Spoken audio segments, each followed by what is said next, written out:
Dievas kiekvieną dieną mums kalba tą patį ir jis sako, kaip ir Morkaus skyriuje parašyta Evangelijoje, kad jei gali tikėti, viskas įmanoma tikinčiam.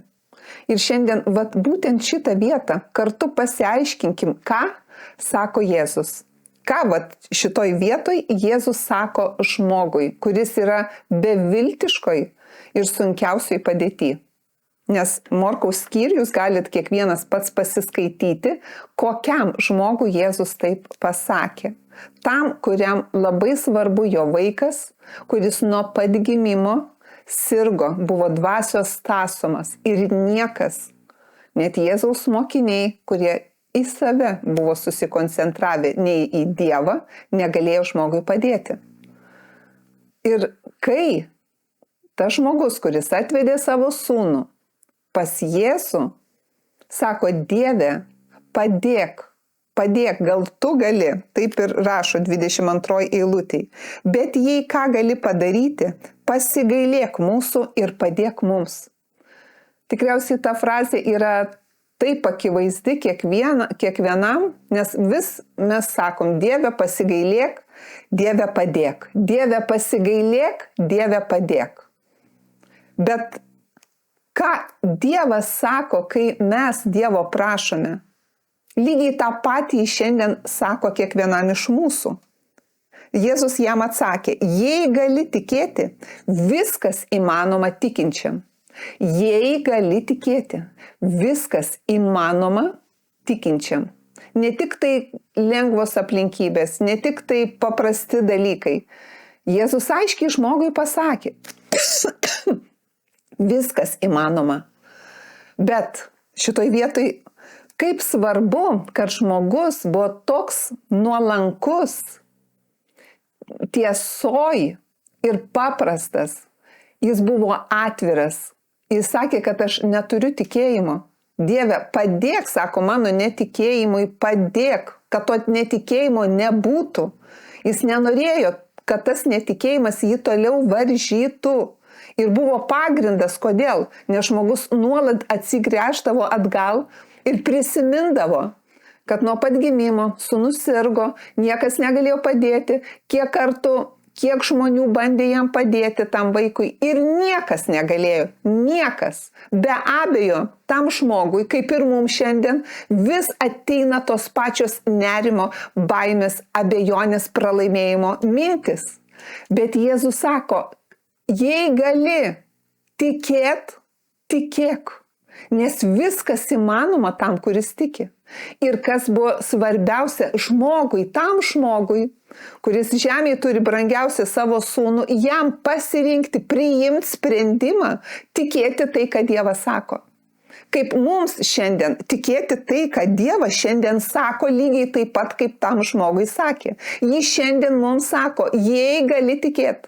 Vadinasi, sako, žmogau, priimk sprendimą. Pasirink, kai ateina mintis, nerimo, baimės, pralaimėjimo, rūpesčio, priimk sprendimą, uždaryk duris ir pasirink tikėti apie tai, ką apie mane žinai, kad aš išgydau žmonės, kad aš išlaisvinu, kad aš griaunu bet kokias tvirtovės. Ir aš šiandien tau sakau, pasilik ramus, nes aš suteikiu tau ramybę, kuri pranoksta bet kokį supratimą ir saugo tavo mintis ir širdį Jėzuje Kristuje. Dievas aiškiai sako, kur pasilikti, bet mes šiandien renkamės.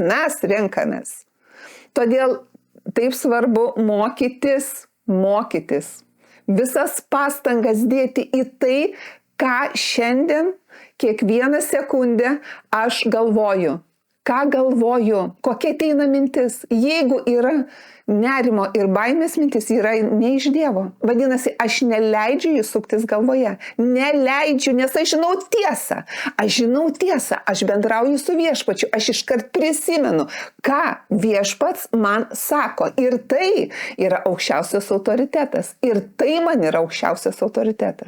Be to, kad mokytis, ką mąstyti, labai rekomenduoju mokslų daktarės, kuri 30 metų nagrinėja ir toliau nagrinėja žmogaus smegenų sandorą, Caroline Leaf. knygą Galvok, mokykis ir būk sėkmingas. Jis yra krikščionė, absoliučiai tikinti Dievu ir žmonėm pasakoja ir dalinasi dabar jau daug metų, kaip kiekvieną kartą yra akivaizdu mokslui, kad viskas, ką žmonės mato, yra Dievo sukurta. Ir būtent, kai grįžtam pas Viešpatį, Dievas sako, ką mąstyti. O kodėl apie šitą mokslininkę prisiminiau? Todėl, kad jinai būtent moko žmonės, ką mąstyti. Būtent ką mąstyti, būtent tai, ką Dievas sako mąstyti. Priimti sprendimą ir kokią įtaką daro mūsų sveikatai ir mūsų gyvenimui išoriai, būtent tai, ką aš priimu sprendimą mąstyti. Ir priimu sprendimą pasilikti ramus, užtikrintas. Nes tikėjimas yra užtikrintas žinojimas. Šiandien Dievas mums sako, kad viskas yra įmanoma. Tai reiškia pasiekiama tam, kuris tiki. Bet man kaip žmogui reikia būti nuoširdžiam, atviram, neapsimesti, nebūti vaidmainiu. Ir priimti tai, kad Dievo žodžiai man šiandien palikti, yra tiesa. Bendrauti su Viešpačiu, jam už viską būti dėkingam. Ir žinot, kad bet kokia situacija, kokia bebūtų sudėtinga, yra išsprendžiama, nes Dievui, mano Dievui, kurį aš pažįstu, su kuriuo aš gyvenu, kuriame aš tvirtai laikausi, yra įmanoma. Ir šita situacija keičiasi. Ir mano tas žinojimas keičia aplinkybės. Nes tame mano užtikrintume, tikėjimo užtikrintume ir yra Dievo jėga, kuri veikia konkrečiai mūsų kiekvieno gyvenime. Ir čia Jėzus neklausia to tėvo, ar tu nepadarai nuodėmę, ar tu to ir to nedarėjai, ar tu šiandien nesikeikiai, kaip tu gyvenai tą visą laiką. Jis nieko nesidomi, jis tik tai sako. Jis ką sako? Jei gali, tam žmogui sako, jei gali tikėti, viskas įmanoma tikinčiam. Žmogus atėjo su sūnumi ir Dievui nori, kad Dievas darytų. Dieve padaryk. O Dievas sako, aš padariau viską. Tu dabar, jei gali, tu tikėk. Tu tikėk, kad aš viską padariau dėl tave žmogau. Ne dėl kažkokio išrinkto, dėl kažkokio vieno žmogaus, dėl tobulo kažkokio žmogaus. Apie tai čia kalbos nėra. Sako, jei gali tu tikėt žmogau, tikėk ir viskas įmanoma. Jėzus sako, šita situacija sprendžiasi, jeigu tik tu pats gali tikėt.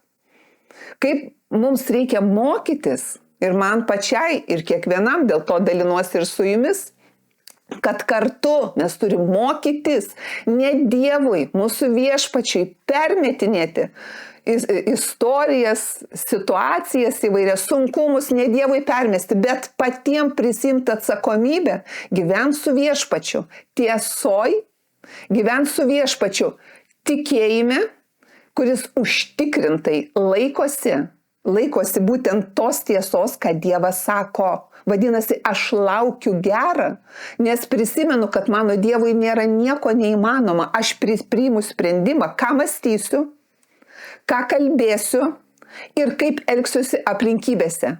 Nes aš ne žodžio tik klausytojas, bet žodžio vykdytojas, tai reiškia elgiuosi aplinkybėse, būtent taip, kaip tu Dieve sakai.